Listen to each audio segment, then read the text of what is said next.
ପିଲାମାନେ ହାତୀ ପିଠିରେ ଛେଳି ଗପଟି ପଢ଼ିବା। ପ୍ରଥମେ ବଣରେ ହାତୀଟିଏ ଶୋଇଥିଲା। ବଣରେ କିଏ ଶୋଇଥିଲା? ହାତୀଟିଏ ଶୋଇଥିଲା। ଗୁଣ୍ଡୁଚି ମୂଷା ଆଉ ଠେକୁଆ ସେଠାରେ ଖେଳୁଥିଲେ। ତାପରେ କ'ଣ ହେଲା ନା ଗୁଣ୍ଡୁଚି ମୂଷା ଠେକୁଆ ସେଠାରେ ଖେଳୁଥିଲେ। ତାପରେ କ'ଣ ହେଲା? ତାପରେ ଖେଳୁ ଖେଳୁ ଦୁହେଁ ହାତୀ ପିଠିରେ ଚଢ଼ିଗଲେ। ଦୁହେଁ କ'ଣ କଲେ? ହାତୀର ପିଠିରେ ଖେଳିକି ଚଢ଼ିଗଲେ। ତାପରେ ଖେଳୁ ଖେଳୁ ଚଢ଼ିଗଲା ପରେ କ'ଣ ହେଲା ନା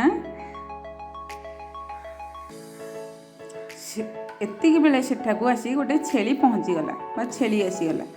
ତାପରେ ଛେଳି ବି ହାତୀ ପିଠିରେ ଚଢ଼ିଗଲା ହେଲା। ଛେଳି ବି ଖୁସି ହେଇକି ଚଢ଼ିଗଲା। ହଠାତ୍ ହାତୀ ନିଦରୁ ଉଠି ଠିଆ ହେଲା। ତିନି ଜଣ ଯାକ ହାତୀ ପିଠିରୁ ଖସି ପଡ଼ିଲେ।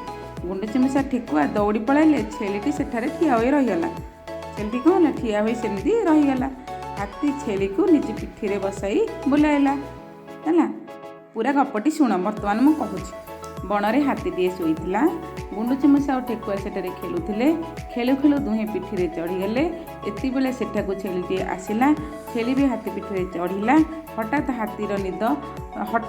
ହାତୀ ନିଦରୁ ଉଠି ଠିଆ ହେଲା। ତିନି ଜଣ ଯାକ ହାତୀ ପିଠିରୁ ଖସି ପଡ଼ିଲେ। ଗୁଣ୍ଡୁଚି ମୂଷା ଆଉ ଠେକୁଆ ଦୌଡ଼ି ପଳାଇଲେ। ଛେଳିଟି ସେଠାରେ ଠିଆ ହୋଇ ରହିଲା। ହାତୀ ଛେଳିକୁ ନିଜ ପିଠିରେ ବସାଇଲା ହେଲା। ତାପରେ କିଛି ଶବ୍ଦ ଦେଖ। ହାତୀ, ଛେଳି, ଠେକୁଆ, ବଣ, ଗୁଣ୍ଡୁଚି ମୂଷା ପଳାଇଗଲା ପିଠି